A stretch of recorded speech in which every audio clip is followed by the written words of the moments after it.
Welcome to the Bernie's Bootlegs podcast, where we explore the stories of successful musicians and share their perspectives on being an artist in a digital age. I'm your host, Kenny McCabe, and let's get into the show. Today's episode of the podcast is brought to you by you. If you would like to support the show, head over to berniesbootlegs.com/support. Every contribution will go towards the production costs and overhead of running the podcast. Your support is greatly appreciated and will ensure I can keep making episodes into the future. Thanks everybody and enjoy the show. How's it going everybody? Today I'm speaking with saxophonist Chris Bittner. We discuss his upbringing in North Carolina, what he practices to create a greater sense of freedom on his instrument, how he deals with being burned out in New York City, and much more. You can find Chris on his website at chrisbittnermusic.com and also on Instagram at C_Bitty, B-I-T-T-Y. And so without further ado, I bring you my conversation with Chris Bittner. All right, guys, I'm here with Chris Bittner. Chris, thank you so much for coming on the podcast. Oh, yeah. Thank you for having me. How are you, man? Pretty good. How about yourself? I'm doing very well. My internet is currently down, so we're doing this with my phone hotspot. So we'll see how it goes. I'm optimistic. I'm an optimistic guy, but hopefully, our technological overlords will be looking upon us favorably today. Right. Hey, man, I really like the brick behind you. That's really nice. Oh, thanks. Yeah, I think it's original to the building. 1910, I think this building was built. That's awesome, man. Where are you right now? I'm in my apartment. Where's that?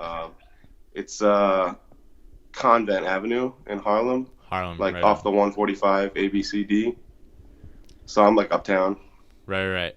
I think technically the neighborhood's called Hamilton Heights. I think.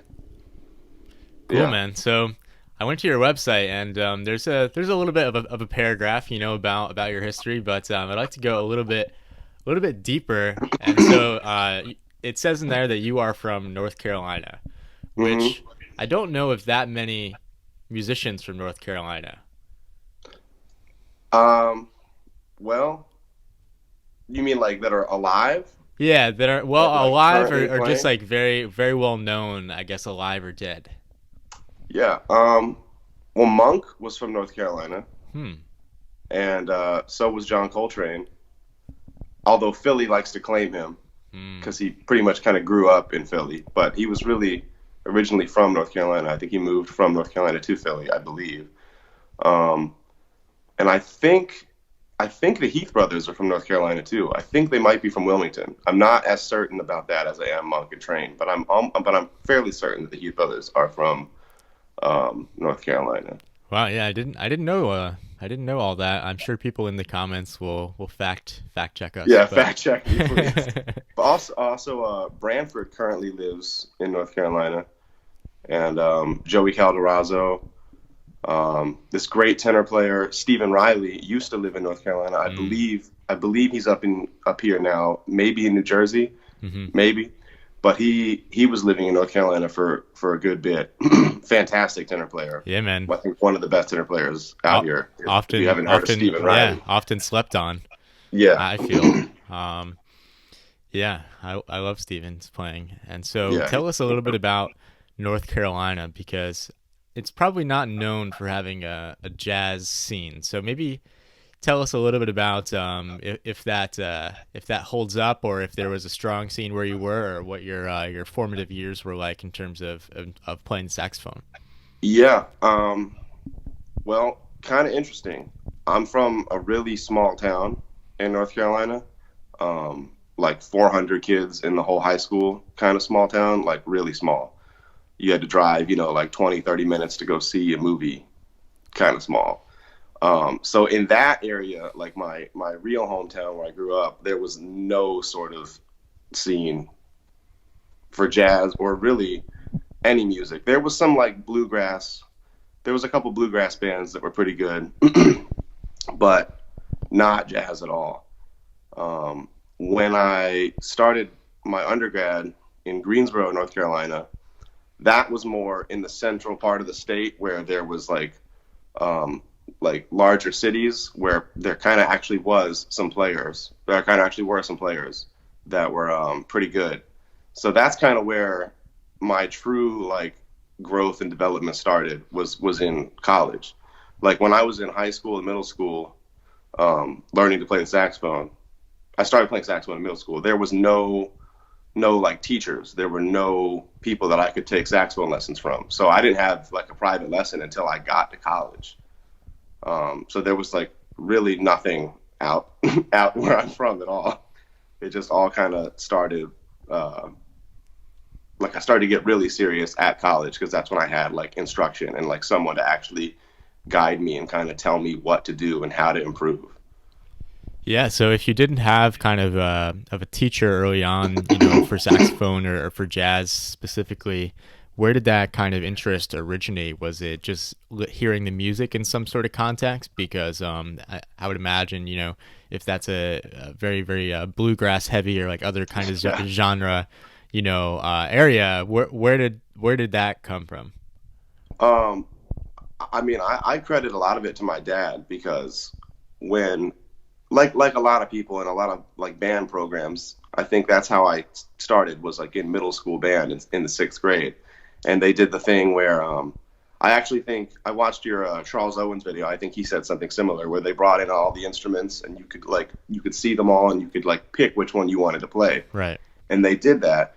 But I actually didn't want to play the saxophone at first. I wanted to play the trombone, which, you know, I'm really glad that I didn't. I mean, I love the trombone. I love the but trombone I don't as think well. I probably wouldn't be a musician if I played the trombone. I don't know if I would have stuck with it. But I wanted to play the trombone originally, and I came home and told my parents, and I told my dad, and he was like, "Oh no, you don't want to play the trombone. You want to play the saxophone, so you can play jazz." I mean, of course you can play jazz on the trombone. I don't know if he really knew that because he wasn't a musician. He didn't know that much about like music, but he was listened to music a lot. So he was like, "Yeah, you should play the saxophone because you can play jazz," and he loved the saxophone. So I was like, "Oh, jazz.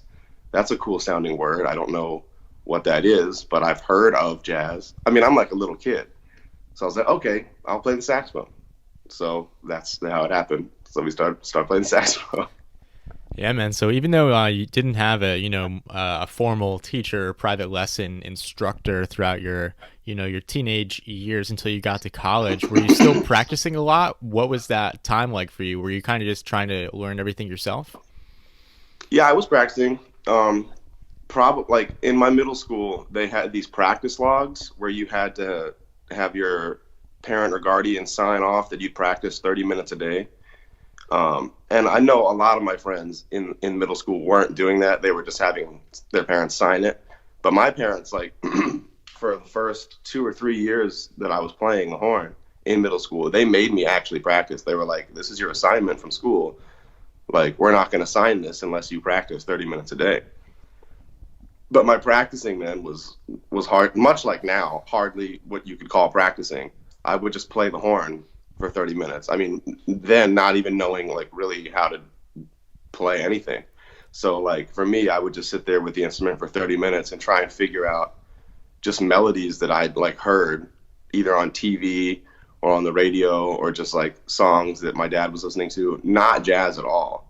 Just trying to figure out how to like kind of like Christmas carols, like play things by ear that were in my head and just figure out the instrument that way. That was a huge part of like what I would do in middle school. Was playing music as a career or as a passion or as a primary focus in your life? Was that always kind of the primary focus, or did you ever have any inclinations to pursue anything else? I think I kind of got serious, or not serious, but realized that maybe I could do this for a living when I was in like the 8th or 9th grade. When like all these like and this is gonna sound kind of silly, but when like all these like all region, all district, all state jazz things come around, and I got to do those and like be around people my age that were doing what I was doing at a very high level and getting to see that kind of was like really inspiring and kind of made me really want to go down that path more than I had before. it's not that I didn't want to go down that path before those experiences and opportunities, but when I really saw those people playing that well at these like all-state jazz like clinics and things, that's kind of what really made me want to like pursue it even more and be like, okay, I want to see if I can actually like do this as a career. Before that, I didn't really know what I was going to do. I played around with the idea of being a veterinarian. I love animals. But you know, I didn't do that. But maybe in another life I would have. Yeah, maybe in another life, and Yeah. it's safe to say that there's pretty much nothing almost that's as inspiring as being around people that are interested in the same thing, that are the same age as you. Oh yeah. And so I'm sure that, you know, even increased when you got to college because, Sure. you know, where did you go? Where did you do your undergrad? The University of North Carolina at Greensboro. Was there at least a small cohort of similarly minded people? Oh, definitely. I mean, those people that I met there are still like my best friends to this day. Um, Definitely like, you know, formative years coming up, like shedding and getting better. Um, and yeah, like like-minded people, like they're just my best friends, and like they had the same kind of drive that I did, you know, like curious about the music, curious about their instruments, like wanting to improve, um, and just really like dig as deep as they possibly could while they were in that institution. Um, and I'm fortunate to have some of them up here in New York with me now. When I lived here, when I lived here 3 years ago, when I was in, or maybe four, when I was in grad school, um, none of those people from North Carolina were up here with me. So I kind of felt like I was, you know, kind of like a fish out of water. Like my people, like my core group of friends were gone. I didn't have them anymore. I mean, I had them, but they were, you know, 10 or so hours away back down in North Carolina. Now I'm fortunate to have some of them up here with me, because they're my people. They're just like the people that I love to play with the most, you know. Yeah, man, it's very true that some of your friends that you meet in college, if you just continue, you know, along that same path, you're gonna know them in perpetuity. Sure. I mean, I Definitely. know I feel like that's like a stereotype that people say, but I mean it's held true for me, and I'm I'm happy about that. Yeah, man, me too. And so tell us a little bit about the move to New York because I understand you attended Juilliard. Was that immediately after your undergrad, or where does that fit into the timeline here? Yeah, it was right after. I went straight through undergrad into my master's, kind of by accident.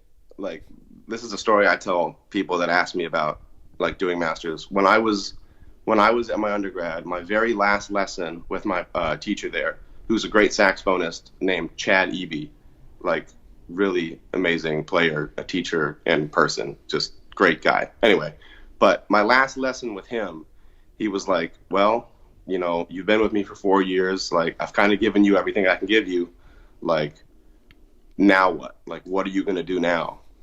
And I had no idea what I was gonna do. I hadn't applied to any grad schools. I really had no um, like I didn't even really plan on moving to New York, but he was like, you know, he was kind of like laying down, like, what was up? Like, what are you gonna do? This is it. Like, you're an adult. You're about to finish. You're done with college now. Like, what's up? I was like, I don't really know. He was like, well, you should consider going to grad school. And I was like, okay. I mean, this is someone I respected so much. I was like, well, if he's telling me I should do this, maybe this is like the right thing to do.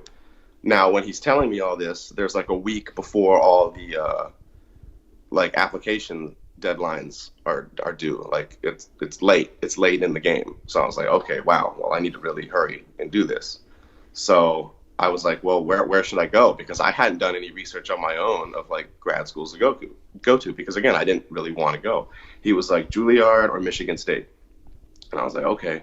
So Huh. I applied to Juilliard and Michigan State, and I applied to SUNY Purchase as well. So I applied to three schools, and didn't really know anything about any of the programs. Again, I was just like, well, you know, he said I should go to grad school, so I guess that's what I should do.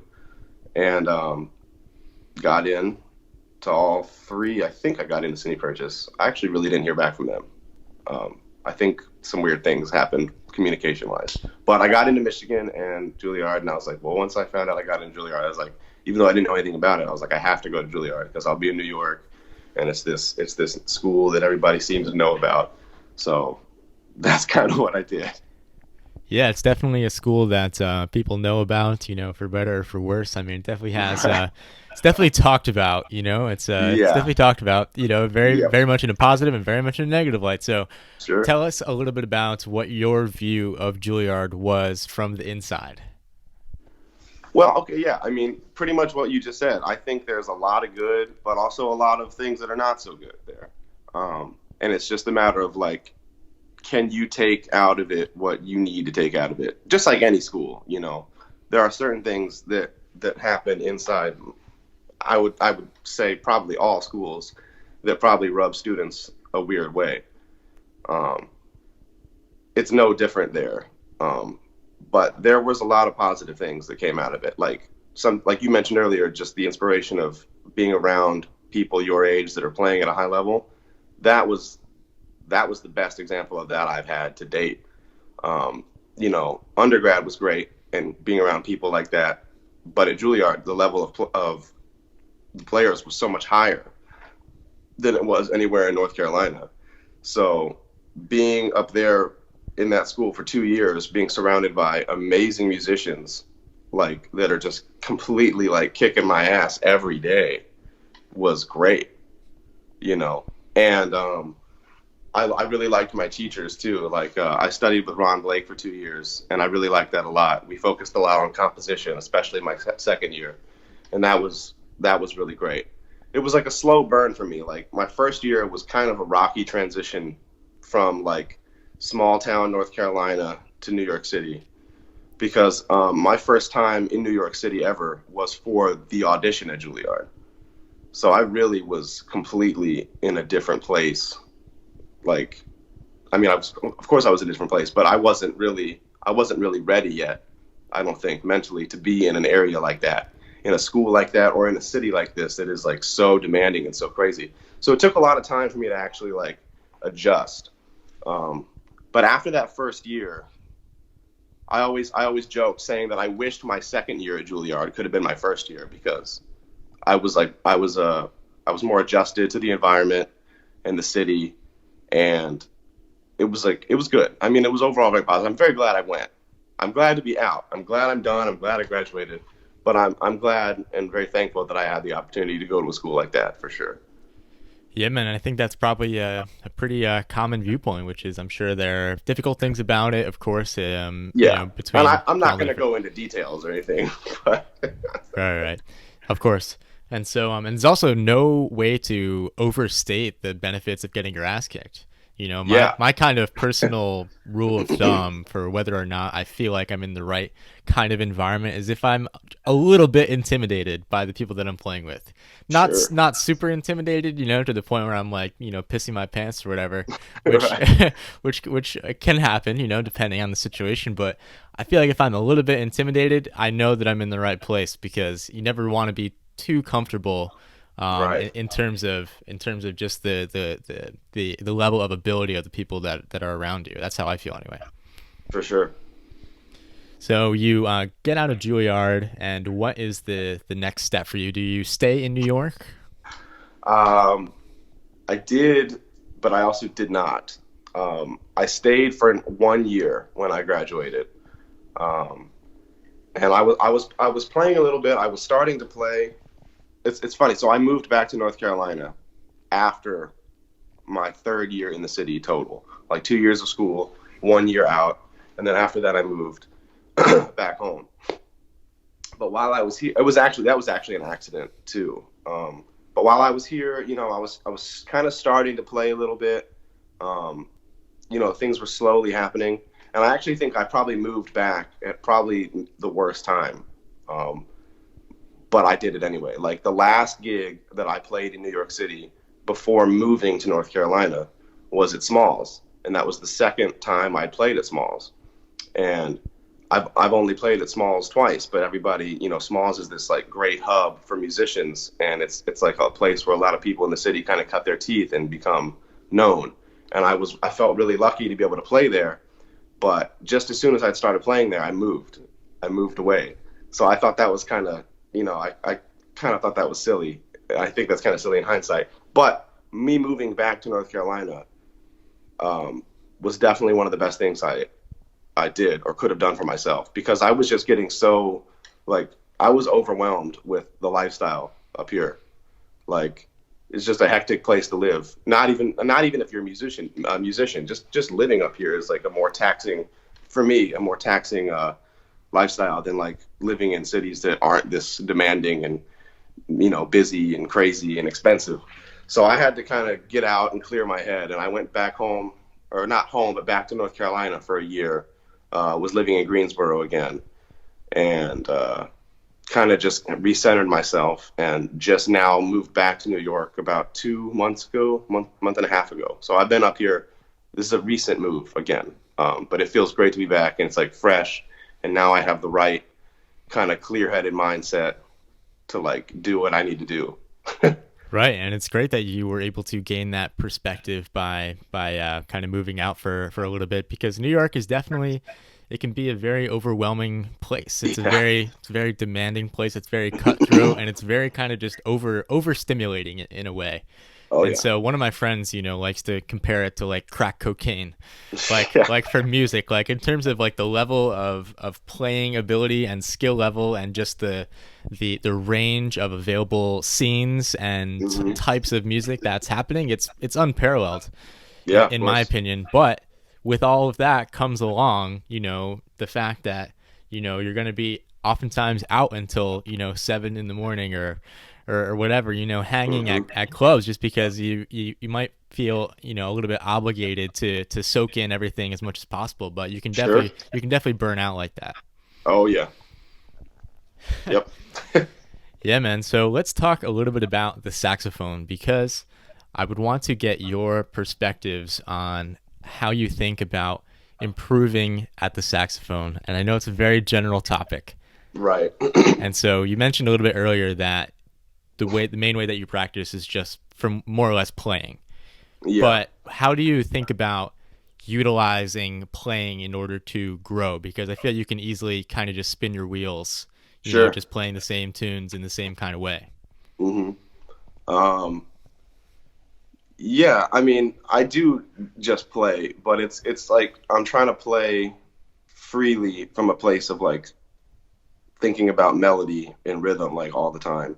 And like half the time when I'm playing, unless I'm really like shedding, like there's like two different things I do. Like I will practice, and when I'm actually like practicing, like analytically, it's a different thing for me entirely. Like I'll throw on a metronome and like play scales or like play a pattern and try and like get the horn to work under my fingers the way I want it to. And like if I learn a tune, then I'm learning a tune. And then I'll shed that tune. Like I'll shed playing that tune with whatever recording like I'm learning it from. But that is different than what I do most of the time, which is just playing freely. Again, like I said, thinking about melody and rhythm, because I think doing that enough gets you to a certain level of like, it gets you to a point with your instrument where you're like kind of intimate, and you can kind of feel and hear kind of what you want to play when you want to play it, just like a comfort on the horn. And when I do that, it's almost like I'm just singing on the instrument. And like, again, that sounds like a cliche. People are like, oh, you want to sing, you want to play what you hear. But like really when I'm playing freely in my apartment or my house or wherever I'm playing, that's what I'm trying to do. I'm just trying to play musical ideas on the fly that sound pleasing to my ear, sound pleasing, that are accessible on the instrument. Does this make sense? Like things that are almost saxophonistically like ideal, like playing the saxophone kind of like a saxophone. I don't know if that made any sense at all. Maybe you can elaborate a little bit. Playing the saxophone like a saxophone. What does that mean? Like I just want to be I want everything I play to feel comfortable. So that comes from practicing those like patterns and scales and things, like having just like a range of dexterity on the instrument where you don't feel like you're inhibited by the instrument, so that you can get to a point where everything you play is none of it's burdened. I want everything I play to feel physically comfortable. And that just comes from a certain level of technique that you have to achieve from doing these like scale and things, boring like things that get your fingers to a point where you can then create melodies on the fly that aren't going to be like impeded by your fingers. Gotcha. So if I'm understanding correctly, a lot of your practicing kind of involves trying to expand what feels natural, what feels comfortable on Yes. on the saxophone. And so, maybe you discover something that doesn't feel so comfortable, and then you just keep trying to do it until it feels comfortable. Is that kind of the process? That's a great way of kind of making sense of what I just said. Yeah. Yeah, I mean, That's I'm it. I'm happy to try and paraphrase, but Yeah, no, that's totally it. cool. Yeah, I like that. And there's definitely certain kind of tendencies or ways to play the saxophone that are just inherently kind of more Hmm. comfortable, just based on like the physical like ergonomics of the instrument.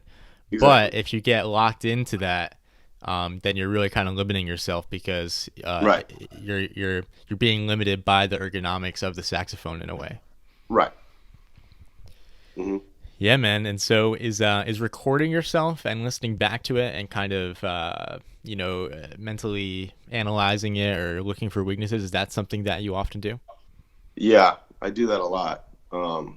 Any like almost any session or gig I go to, I'll record like everything, just so I can like kind of go back and check out like what was happening with me or what was happening with the band. Like, how did I play on that particular tune? How was I playing the changes that day? How was I playing with the band? All things like that, you're aware of in the moment, but it's always good to go back and listen because like your perception can definitely be skewed when you're like performing, because there's so much stuff going on. There's so many things happening in your head and in real time that it's for me easier to just hit record, play the gig or play the session or play whatever it is I'm playing, and then go home and either that night or the next day kind of just like kind of check like unpack kind of what was happening in the moment.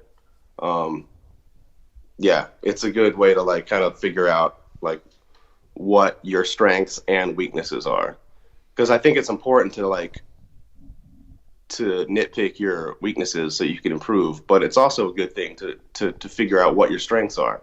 I think I don't know if people talk about that much. Everyone's like, well, I have to like get better, and of course we do, but if you're hypercritical, I think it can be negative for your mental health. Yeah, I would agree. And there's definitely also something to be said for the idea of kind of doubling or tripling down on your strength as opposed to trying to run around and fill holes, which is important. You don't want to Sure. have any, glaring weaknesses in terms of not being able to do certain things. But at the same time, if you spend all of your time just trying to, shore up the gaps or the weaknesses, then you might neglect, things that are your strengths that if you really focused on those, that might be what sets you apart from other folks. Sure. No, I completely agree.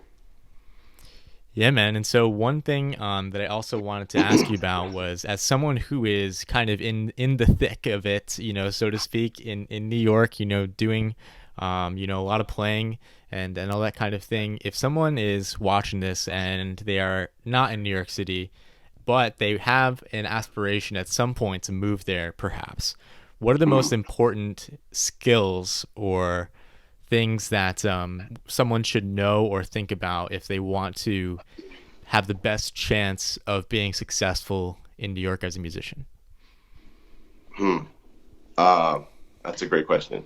I think just be true to yourself. You know, be a good person, be a good hang, like be able to play, obviously, but like don't let the pressures of the city change you. Because it really almost happened to me. I'm like I said, I'm really glad that I left. Um, because there are a lot of pressures up here that can morph a person's playing, that can morph a person's attitude or like change their behavior and personality. So I would say just be a good person, be honest, you know, about what you know and what you don't know. Like, don't try and front about things that you just don't know just to try and like look cool or fit in. Just be honest and genuine. And I think over time, it might not happen that fast, but I think if you're just really sincere and honest, over time, people will start to kind of see you and respect you and want to be around you. You know, I just be genuine, I think. Yeah, man, I could not agree more. And it's a point that I often like to make, which is that I have a theory, which is that if you're, you know, maybe acting in a certain way, you know, you're being a nice person, you're trying to be cordial with people, but your intentions inside your own head are for your own gain, I think people can sense that. Oh, definitely. I think they can too. And I think that that is something that is probably super common in New York, you know, especially in New York, because it's so cutthroat and everyone is so focused on, trying to make their own stuff happen that a lot of times you can forget that, you know, it's important to just be friendly and to try and make friends with people. You know, it's kind of like networking is almost like a dirty word nowadays because like when people think about networking, they think, oh, well, how can I leverage this relationship in order to further my own stuff? Yeah. But I think the right way to network is to just genuinely try and be friends with people, because at the end of the day, you know, people can sense whether or not your intentions are positive, and also people want to hire their friends. You know? Yeah, people want to play with their friends. Exactly. Yep. Yeah, man. Tell us a little bit about the types of gigs you're playing these days, and if you have anything particularly interesting on the horizon, and just kind of what you're up to these days. Just playing like various like club dates around the city. Like I just played at the Django like 2 nights ago with this great trombone player, Jeffrey Miller. I've been playing in his band pretty regularly for like, I want to say like 4 years, 3.5, 4 years.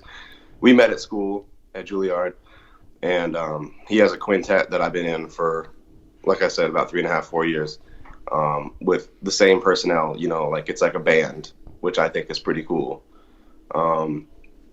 Doing like some subbing gigs, like subbing for other saxophone players. I played like like a salsa band gig in the Bronx, like, you know, stuff like that. Like just anything I get called for, I'm gonna go do, you know.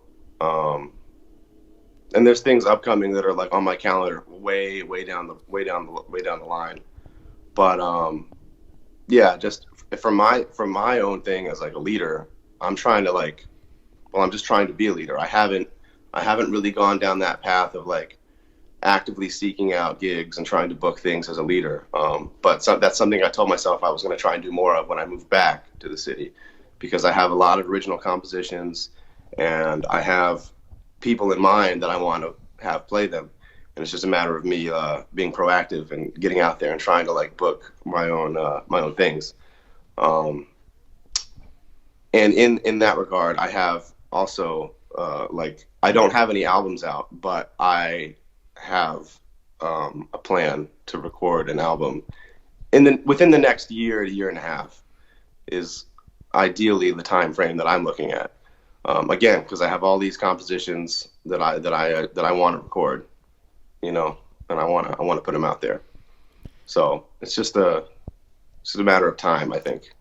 Yeah, man, we're all looking forward to it. We're watching very closely, and also shout out to Jeffrey Miller. I hope he will come on the podcast. Great guy. I haven't seen him since we were both like 16, something like that. We did like a high school camp together back in the day. Oh, nice. I think we're the same age. I think we are. But yeah, I haven't talked to him since then. So shout out to Jeffrey. Hope he'll come on the podcast soon. Love to have him. Sure. Yeah, sure. Great trombone player. And yeah, so what was I going to ask you about? Yeah, so I've been kind of asking people this question, which I think, so there's a lot of musicians that listen to the show. It's like, I pulled my Instagram page yesterday. It was like 92%, you know, are you a musician? Yes, and so that's just Right. fascinating to me. And so one thing that I've been asking people is what is a tune that you learned recently, and what is a tune that you love that you wish people would play more? A tune that I learned recently, yesterday actually, or relearned, I should say, because I'd forgotten it. Will You Still Be Mine? And I learned it from like the Miles Davis recording, and Sonny plays a great version on the Freedom Suite record. So that's a tune I just learned recently, and a tune that I wish people played more. Um, Maybe You Are My Everything. Hmm. I don't know. My favorite standard to blow and play on is I've Never Been in Love Before, but I think a lot of people know and play that. But I love that tune. Right That's on. like my favorite tune to play. Yeah, man. I always like asking people that question because maybe we can get some folks to start playing some of these tunes, and everyone kind of has tunes that they love to play that people kind of wish that the people played more. So Yeah. yeah, thanks I very mean, much for that. Yeah, sure. I mean, I need to learn more tunes. You know, like I need to don't we just all? like learn more. It's Yeah, never right. it's I never just, like, ending. no, it's just so Yeah, many. and it seems the more tunes you learn, the more tunes that you don't know are called. Right. I feel like it's sometimes like that. It's never ending process for sure. Hmm. So tell us where the best place to find you is. Is it your Instagram? Yeah. Yeah. Uh-huh. Yep. Right on. There'll be a link to it in the show notes or in the description wherever you are watching / listening to this. But for people that are listening to the audio, you can find Chris on Instagram at C_Bitty, Bitty. Do people call you that? Yeah. Some people do call me Biddy or C Biddy. Yeah. Um. I love it. That's great. Yep. Yeah. So final question. Is there anything that you would like to put out into the world? Any words of wisdom for a younger musician, or anything that you would say to yourself if you were, just starting over, and if you had an opportunity to go back in time, anything that you would say to yourself? Um. Just practice and try and be happy. Like don't let the harshness of like this industry like wear you down. Like as great as music is, it's only music, and at the end of the day, if you mess up and something horrible goes wrong, like nobody's gonna die. You just messed up. Just get it tomorrow. Don't beat yourself up. Just try and be happy. Yeah, man. I think oftentimes musicians and creative people in general are very, very self-critical, Yep. and it's important to be honest with yourself and to want to focus on weaknesses and improve, but you can definitely take it too far and be Sure. just overly self-critical and beat yourself up. So I think Yeah. that's a great lesson. Don't beat yourself up. I used Don't to take be yourself pretty too. harsh. Yeah, I mean, yeah, it's we all do it, to some degree or another, and so yeah, definitely. Great words of wisdom there. Don't beat yourself up, guys. Yeah. Don't Not do it. too hard. Not too hard. Not too hard. There's Beat enough. yourself up, but not that bad. Right, and there's enough people out there that are probably gonna beat you up, for you. Yeah, The, exactly. the critics of the world, the peanut galleries of the world. Sure. So don't make it's hard to play this music. Like, don't make it harder than it is. Yep. That's true. Well, hey man, this is awesome. I really appreciate you coming on. Covered a man, lot yeah. and in a short time, and I think this is going to be a really powerful one for folks. You're just an honest, like down to earth guy, and I think people can sense that. So thank you again. Well, thank you so much for having me. It means a lot. Yeah, man. Hope to see you again very, very soon. And stay in the Yeah. line, stay in the line for 1 second. Thanks again, Chris. Sure. All right. Thanks. Thank you so much for checking out the podcast. Don't forget to subscribe wherever you happen to be listening to this. And if you enjoyed the podcast, consider giving it a 5-star rating on Apple Podcasts or your favorite podcast app. For more episodes, please visit BerniesBootlegs.com. Thanks again, and see you guys next time.